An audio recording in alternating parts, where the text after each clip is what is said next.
اس عمر کے بچے عموماً لڑکپن کی موج مستیاں میں لگے ہوتے ہیں، کھیل کود میں لگے ہوتے ہیں، لیکن یہ ننھی سی جان، اللہ اکبر کبیرہ، کیسا ذہن ہے اس کا، کیسا آفاقی ذہنیت کا شکار ہے یہ بچہ۔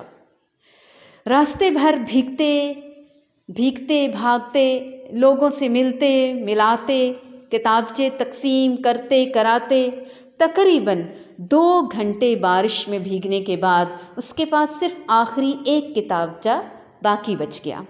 ادھر ادھر نظر دوڑائی لیکن کوئی بھی نظر نہ آیا، لیکن بارش اور ٹھنڈ کی وجہ سے شہر خاموش، ہر طرف بالکل خاموشی اور سناٹا، کوئی دکھائی نہیں دے رہا۔ قریب کے ایک چھوٹے سے گھر کی طرف بڑھا، سوچا کوئی تو ہوگا جو آخری کتابچہ میں اس کو دے دوں۔ دروازے کے پاس پہنچا، دروازہ کھٹکایا لیکن کوئی آواز نہ آئی۔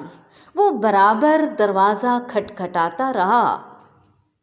پتہ نہیں اس کے دل میں کیا ایسا خیال آیا کہ وہ وہاں سے جانے کا نام ہی نہیں لے رہا تھا، اور بار بار دروازہ پوری قوت کے ساتھ کھٹکائے چلا جا رہا تھا۔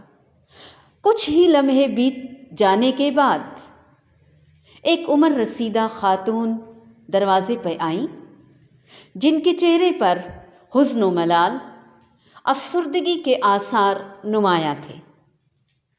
بولی، بیٹا کیا کام ہے؟